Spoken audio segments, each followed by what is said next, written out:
할렐루야. 명절 잘 보내셨습니까? 가족들과 좋은 시간 보내셨죠? 우리 옆에 있는 분들과도 한번 인사했으면 좋겠습니다. 명절 잘 보내셨습니까? 우리 명절 인사하겠습니다.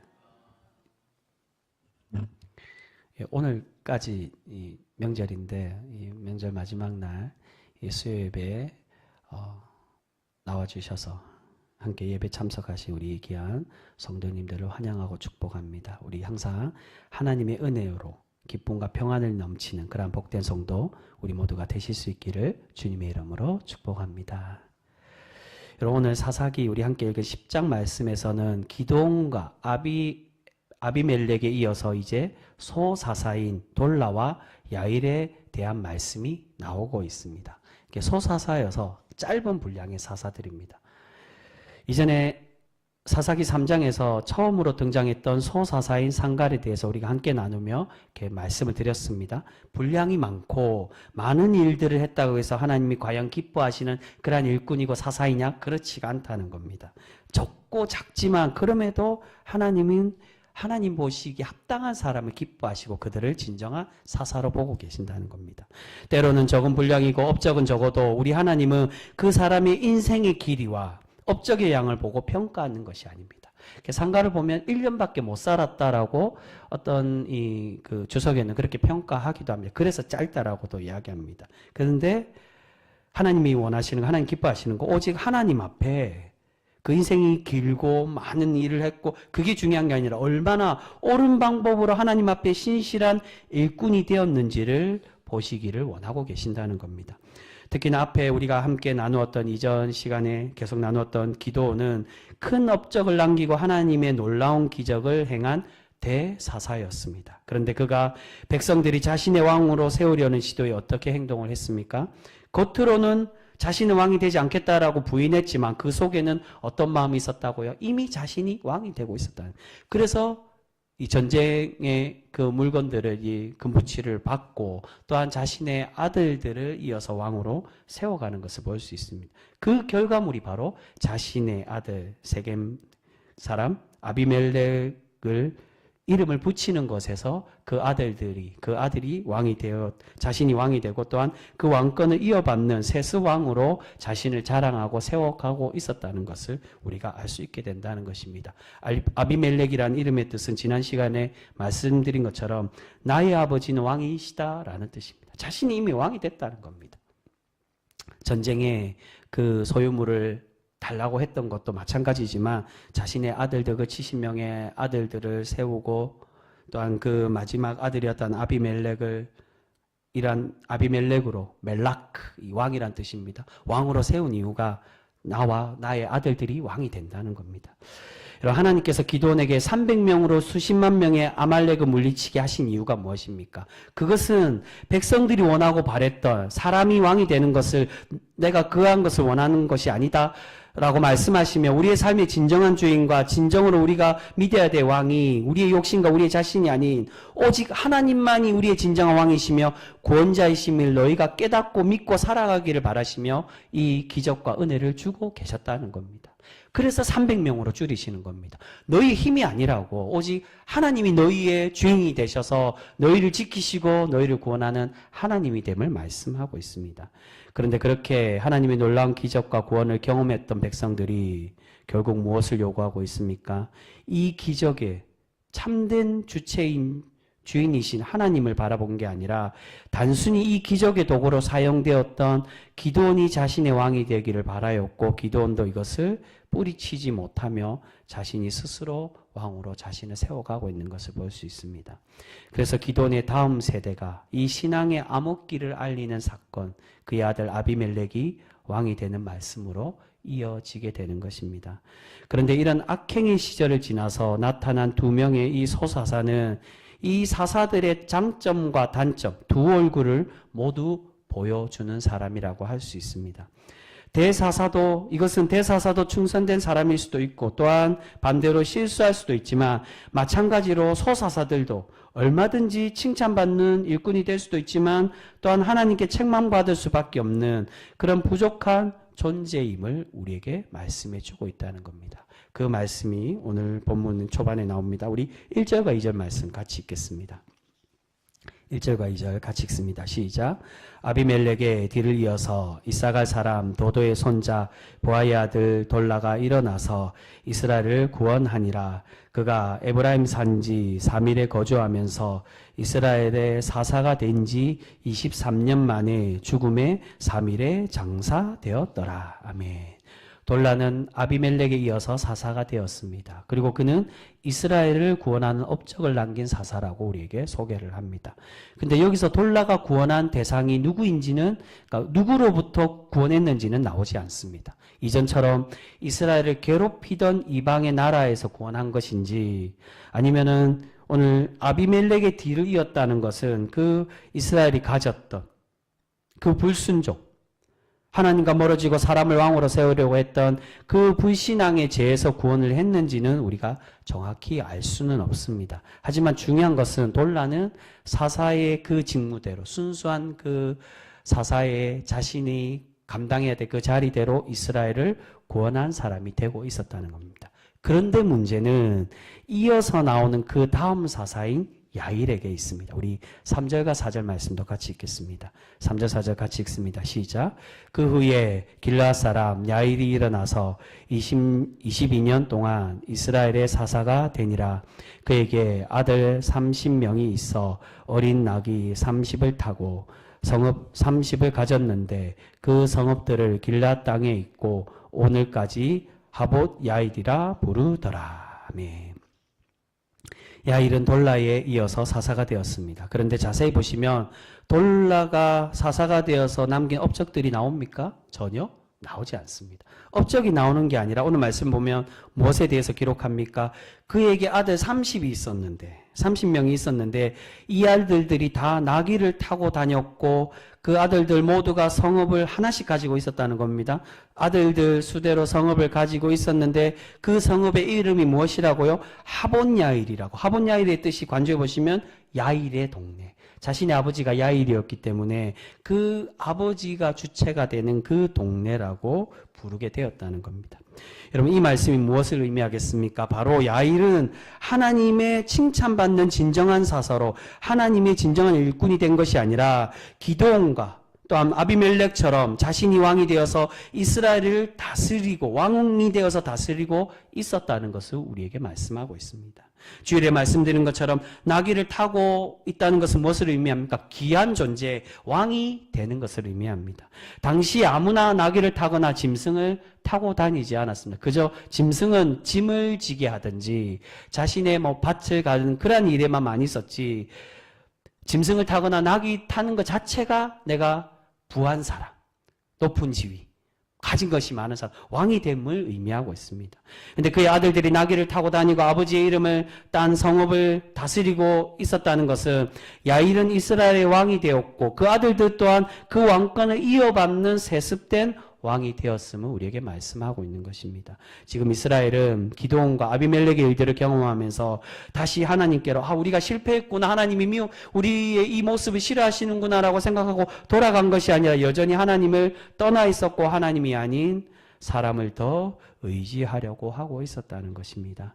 이렇게 하나님을 진정으로 바라보지 못하고 뒤를 돌아보고 다른 것을 보던 이스라엘이 결국 어떻게 되었습니까? 다시금 하나님을 버리고 사람을 의지하다가 이 사람들도 아니네? 그러면 우리가 무엇을 의지해야 되겠지? 라고 생각하고 우상에게로 다시금 눈을 돌리고 그들에게 다시금 마음을 쏟았다는 겁니다. 우리 그 말씀 6절 말씀입니다. 6절 말씀 같이 읽겠습니다. 시작. 이스라엘 자손이 다시 여호와의 목전에 악을 행하여 바알들과 아스다롯과 아람의 신들과 시돈의 신들과 모압의 신들과 암몬 자손의 신들과 블레셋 사람들의 신들을 섬기고 여호와를 버리고 그를 섬기지 아니하므로. 여러분, 여기서 가나안의 여러 신들과 그들의 여러 나라들과 그들의 신들을 자세히 소개하고 있습니다. 처음으로 이 많은 가나안에 있는 나라들을 소개를 합니다. 이것은 이제 이스라엘이 점점 이전보다도 더 하나님과 멀어지고 있었고 하나님보다 자신의 만족과 당장 눈에 보이는 그 이득과 힘, 그 권력을 의지하고 있었음을 우리에게 말씀하고 있는 것입니다. 이전에 하나님의 책망과 또한 아비멜렉을 통해서 불행한 일들, 그러한 불행한 사건들을 겪었음에도 이제 시간이 지나고 나니 그 모든 것들은, 어려웠던 것들은 다 잊어버리고 하나님의 책망들은 다 잊어버리고 다시금 하나님이 아니라 내 마음의 편한 대로 내가 믿기 편한 것을 믿고 싶어하고 또한 그것을 요구하고 있었다는 것입니다. 여러분, 지금 한국교회는 중요한 신앙의 기로에 서 있습니다. 많은 전문가들과 교회 지도자들이 그렇게 이야기합니다. 이제 한국교회는 변화가 필요하다라고 그렇게 말합니다. 왜 그렇게 이야기하냐면 최근에 그러한 제가 몇 번 새벽 기도 때도 말씀드린 것 같은데 서울의 유명한 모 교회에 은퇴한 원로 목사님이 은퇴했는데도 주일에 계속 설교를 하고 또한 자신의 아들에게 수십억의 개척 요금 자금을 그 교회에 요구함으로 인해 교계와 또한 사회에 굉장히 시끄러운 일이 있었습니다. 이게 교계에만 유명한 게 아니라 사회적으로도 신문에 나고 그렇게 굉장히 큰 이슈가 됐습니다. 결국 이 문제가 이슈가 되고 또한 그 목사님이 질타를 받자 그 원로 목사님이 모든 것을 포기하고 모든 일선에 물러나고 자신의 권리를 포기함으로 인해 그 문제가 일단락되기도 했습니다. 그런데 문제는 이 문제가 단순히 이 한 목회자의 일탈로만 볼 수 있는 것이냐? 그렇지 않다는 겁니다. 분명히 1차적으로 이 목사님의 욕심을 부리고 그분의 잘못된 행동으로 이런 문제가 생겼지만 그런데 여러분 그 목사님이 그러한 문제를 남긴 게 그 목사님만의 문제일까요? 그렇지 않고 그 목사님을 누가 만들었겠습니까? 그 성도들과 그 교회가 만들었다는 겁니다. 그 목사님이 은퇴한 이후에 성도들의 요청에 의해 은퇴했음에도 그 교회에 설교를 여전히 했습니다. 당연히 요청을 한다고 해서 그 목사님도 내가 하지 않겠다라고 거부하고 자신이 그 교회를 떠나야 되는데 그 목사님도 욕심을 버리지 못한 거지만 그 성도들도 마찬가지로 그 목사님을 놓지를 못한 겁니다. 우리가 생각하기에 굉장히 이상하고 기형적인 교회의 모습입니다. 그런데 그 목사님이 현역에 있을 때 굉장히 설교가로 유명하신 목사님입니다. 그래서 제가 찾아보니까 개척할 때 그분이 개척한 교회로 알고 있습니다. 300명 정도 모이는데 지금은 이 모이는 숫자가 7,000명 거의 그러니까 모이는 숫자가 7,000명이면 제적은 10,000명이라고 얘기합니다. 300명이 10,000명에 가깝게 되는 그런 큰 교회로 부흥을 시켰습니다. 그런 전설적인 목회자이다 보니까 성도들도 그 목사님을 놓지를 못한 것입니다. 결국 원로 목사가 계속 설교하는 모습과 교회에 여전히 자신의 힘을 발휘하다 보니까 새로운 담임 목사님과도 분쟁이 생기고 교회가 시끄럽고 어려운 일들을 겪게 되었다라고 할 수 있습니다. 여러분, 이러한 일들이 생기게 된 이유가 무엇일까요? 바로 모두의 인간의 욕심 때문입니다. 목회자의 욕심과 또한 성도들과 신앙인들의 욕심 때문입니다. 여러분, 분명히 말씀드리지만 목회자도 완벽하지 않는 완벽할 수 없는 그러한 부족한 사람입니다. 연약하고 넘어질 수도 있고 실수하는 존재입니다. 제가 이 말씀을 드리는 건 목회자를 이해해달라는 얘기가 아니라 목회자를 신처럼 또는 나의 우상처럼 의지하며 바라보는 그런 우리 모습이 결코 없어야 된다는 겁니다. 우리의 진정한 주인과 우리의 참된 우리의 왕은 누구라는 겁니까? 그 목회자가 전하는 그 복음의 핵심인 하나님만 우리 왕이 되시며 그 하나님만 우리가 바라보는 신앙인이 되어져야 될 줄 믿습니다. 지금 우리는 사사기를 통해 하나님만이 우리의 진정한 왕이심을 배우고 있습니다. 그런데 이스라엘은 어떻게 했다는 겁니까? 그런 하나님의 요청과 하나님의 바람과는 다르게 세상을 의지했고 이방의 우상신들과 또한 다른 면에서는 더 나아가서는 자신들의 지도자이며 하나님의 일꾼이었던 사사들을 우상으로 세워서 왕으로 삼고 왕으로 섬기고 의지했다는 것입니다. 여러분, 이 모습은 지금 현대를 살고 있는 우리 신앙인들이 저지르는 많은 실수와 분명히 닮아 있습니다. 그 교회 모습처럼. 어떤 분들은 그렇게 이야기하시는 분들이 많이 있습니다. 제가 어릴 때부터 굉장히 많이 봤습니다. 내가 사랑하고 존경하던 목사님을 너무나도 믿었는데 그분 때문에 내가 실망해서 교회를 떠나고 하나님을 떠난다고. 여러분, 도대체 그분이 믿고 의지했던 하나님은 과연 어떤 분이었을까요? 그분이 진정으로 그러한 분들이 진정으로 주인으로 믿고 고백했던 왕이라고 고백했던 분이 과연 하나님이었습니까? 아니면은 사람인 목회자였을까요? 우리가 지금의 지금 문제가 되고 있는 그 교회만의 일로만 우리가 생각하기보다 우리 자신도 혹여 내가 원하는 목회자 또는 내가 원하는 교회의 모습을 원하고 만들어 가려고 하고 있지 않은지 우리의 모습을 돌아보며 생각해 보았으면 좋겠습니다. 여러분, 하나님의 교회는 나의 생각과 나의 욕심을 관철시키려고 오는 것이 결코 아닙니다. 사회 동아리나 또는 사회의 조직은 그럴 수 있겠지만 하나님의 교회는 결코 내 뜻대로 세워가는 것이 아니라 하나님의 진리의 말씀과 하나님의 뜻을 세우는 공동체가 되어야만 합니다. 그런데 우리가 혹여 서울의 그 교회 모교회처럼 우리 자신이 원하는 목회자를 바라고 내가 원하는 교회를 만들려고 하다 보면 결국 그 교회가 어떻게 된다는 겁니까? 교회 분쟁이 생기고 교회가 어려움을 겪을 수 있는 그런 문제가 생길 수밖에 없다는 것입니다. 여러분, 교회는 교회다워야 합니다. 또한 목회자도 목회자다워야 합니다. 하지만 때로는 많은 신앙인들이 교회가 교회답고 목회자가 정말로 말씀에 하나님 보기에 정직한 그런 목회자이기보다 자신의 의로움, 자신의 정의와 옳음에 더 원하는 그런 목회자와 교회를 바랄 때가 많이 있는 것을 보게 됩니다. 그런데 그런 인간적인 원함을 들어주면 정말 교회가 다 행복하고 그 교회가 부흥하고 하나님이 기뻐하실까요? 그렇지가 않음을 우리는 많이 발견하게 됩니다. 서울의 그 교회가 아무리 은혜로운 설교를 해도 하나님 보시기에 참된 예배의 자리와 성도의 모습이 없었기에 결국 사회와 교계의 질타를 받는 교회가 될 수밖에 없었던 것처럼 아무리 우리가 신앙의 열심을 다한다고 해서 그 길이 바른 길, 하나님의 뜻대로 우리가 헌신하고 신앙생활을 하지 않는다면 하나님의 은혜와 부흥은 결코 일어날 수가 없는 것입니다. 여러분, 교회 부흥과 역사는 하나님이 원하시고 부어주실 때 열리는 것이지 우리 인위적으로 한다고 해서 만들어지는 것이 결코 아닙니다. 혹여 우리가 인위적으로 해서 교회가 부흥해도 그 부흥이 어떤 부흥이라는 겁니까? 바로 사사기가 우리에게 그걸 말합니다. 하나님이 기뻐하는 부흥이 아닐 수도 있다는 겁니다. 사사기는 우리에게 큰 업적, 큰 사사도 책망받지만 오직 크고 장엄이 중요한 것이 아니라 하나님 앞에 진실되고 하나님의 뜻대로 살아가는 백성을 우리 하나님은 기뻐 받으심을 우리에게 말씀해 주고 있습니다. 여러분, 지금 이스라엘은 다시 우상 숭배에 빠져가고 있습니다.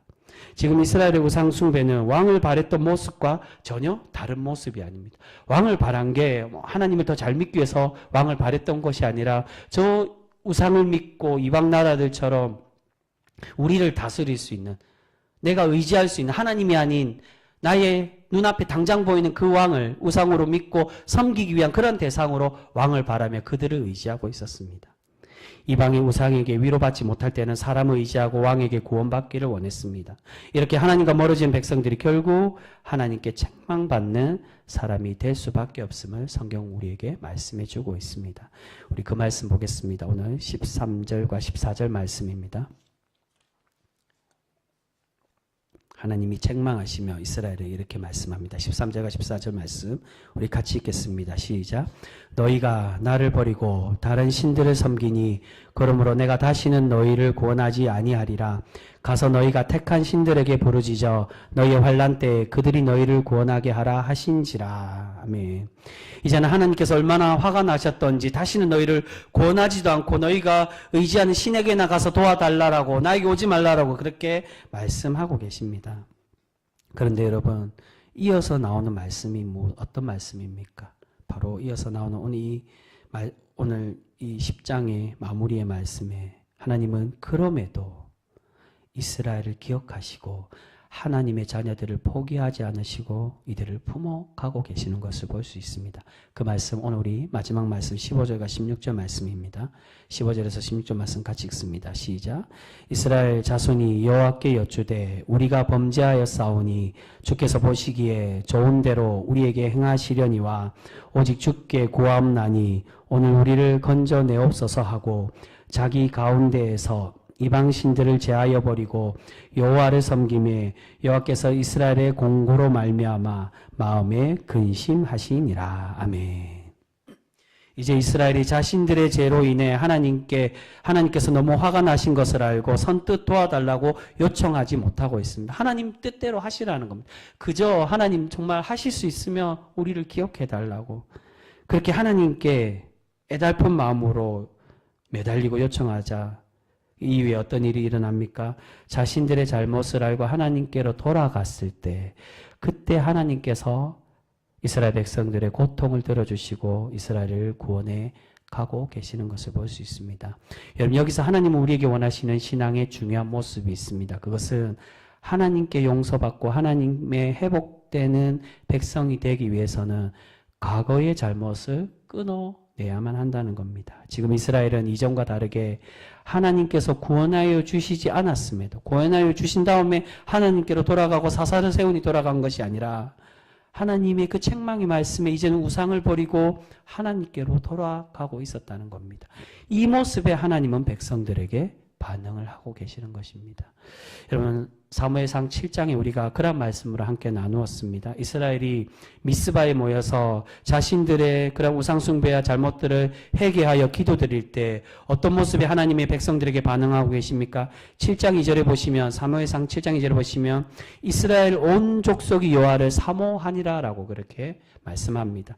여기서 사모는 사랑했다는 뜻이 아니라 그 설교 때도 말씀드렸죠. 눈물을 흘리다 또는 방향을 바꾸다라는, 회개했다는 겁니다. 이스라엘이 하나님께 눈물을 흘리며 방향을 바꾸어 이전에는 우상에게 돌리고 있고 내 뜻대로 신앙생활하고 내 뜻대로 우리가 되기를 바라며 그렇게 왕을 세우기를 바랬던 그 모습이 아니라 이제는 우리의 눈과 우리의 방향을 하나님께로 돌려 그렇게 하나님께로 돌아가며 회개했을 때 하나님께서 우리의 죄를 용서하시고 우리를 구원해 가고 계신다는 것입니다.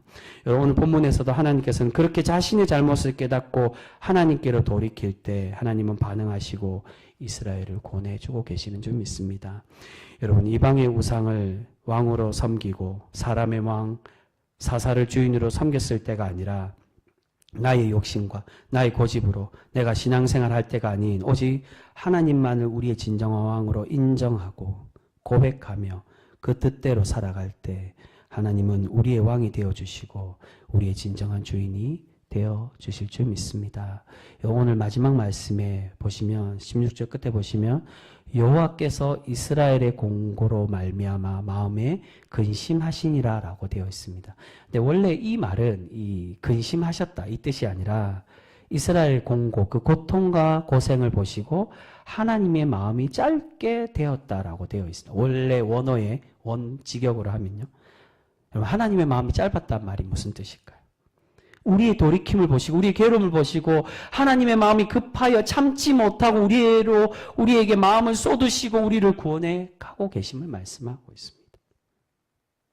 우리의 그 작은 회개에 사실은 이스라엘이 정말로 온전히 회개한 것일까요? 이후에 보면 온전한 회개도 분명히 아니라고 할 수가 있습니다. 다시금 하나님에게 은혜를 받았지만 사사를 통해 구원도 받고 은혜를 받았지만 여전히 하나님을 배반하고 우상 숭배를 했습니다. 그런데 그 작은 부르짐과 하나님께 돌아가려는 그 몸부림과 노력에 하나님은 그것을 보시고 애달픈 마음에 참지 못하시고 우리에게 마음을 향하시고 눈을 쏟으시며 우리를 구원해 가고 계신다는 겁니다. 사랑하는 성도 여러분, 과연 우리의 삶과 우리의 신앙의 주인을 우리는 누구로 삼고 그렇게 살아가고 계십니까? 우리가 겉으로는 하나님이 우리의 주인이라고 고백은 하지만 한편으로는 자신도 모르게 나의 욕심, 나의 고집, 나의 의가 나의 신앙의 기준이 되고 나의 생각이 주인이 되어서 하나님이 다스릴 자리가 없는 그러한 이스라엘의 모습과 같은 그러한 신앙의 모습으로 변해가고 있지는 않으십니까? 여러분, 예배한다고 해서 또한 설교 듣고 교회에서 나와 일한다고 해서 모두가 다 하나님이 기뻐하는 모습이 되는 것이 아닙니다. 오직 하나님 뜻대로, 하나님이 기뻐하는 것은 하나님 뜻대로 우리가 행하고 하나님만이 주인 되실 때 우리의 신앙의 모습과 열심을 칭찬하시고 기뻐 받아주실 줄 믿습니다. 여러분, 서울의 그 교회도 설교에 애달픈 마음이 그 목사님을 요청했을 겁니다. 근데 그렇게 예배드리고 설교하는 모습이 그 교회를 아름답게 했느냐? 그렇지가 않았다는 겁니다. 교회를 아름답게 세우고 하나님이 기뻐하는 참된 교회가 되는 건 하나님이 원하시는 하나님의 뜻대로 행하며 하나님의 말씀에 귀 기울이고 하나님을 진정한 그 목사님 아니면 안 돼. 그 목회자가 나의 주인이 되고 나의 우상이 되는 그러한 삶이 아니라 오직 하나님만이 나의 주인이 되고 나의 참된 왕이 되어서 그렇게 오로지 하나님만을 왕으로 섬기고 하나님 뜻대로 행하며 살아갈 때 하나님이 우리를 칭찬하시고 날마다 우리를 복된 성도로 삼으시고 세워가 주실 줄 믿습니다. 아무쪼 우리 교회 병성교회 모든 성도 여러분들이 그러한 하나님만을 온전히 바라봄으로 우리 교회를 바라보며 생각할 때 사실 조금 고차원적이고 어려운 그런 우리 신앙의 삶입니다. 우리가 이전에는 교회에 나오고 열심히 신앙생활하면 다 하나님이 기뻐하시겠지라고 그렇게 생각하고 우리가 그렇게 열심히 순수한 마음에 우리가 믿고 고백을 하며 살아갔지만 사실 신앙생활하는 게 단순하고 순수함으로만 갖고는 신앙생활하기 어려울 때도 분명히 많습니다. 나의 순수함을 다른 악한 마음을 가진 신앙인들이 오해하고 또는 이용할 때도 많이 있고요. 나는 순수하다라고 생각했지만 다른 이들에게 상처를 줄 때도 분명히 많이 있습니다. 여러분 지혜롭게 해야 됩니다. 하나님이 주신 말씀의 지혜로 나는 묵묵히 내 길을 가고 내 뜻대로 열심히 신앙생활을 한 기뻐하시겠지 그게 아니라 정말 하나님이 말씀을 통해 나에게 원하시는 참된 신앙인의 삶이 무엇인지를 우리가 깊이 묵상하고 그 뜻대로 준행하며 살아가 하나님께 칭찬받는 그런 거룩한 성도 우리 모두가 되실 수 있기를 주님의 이름으로 축복합니다. 기도하겠습니다.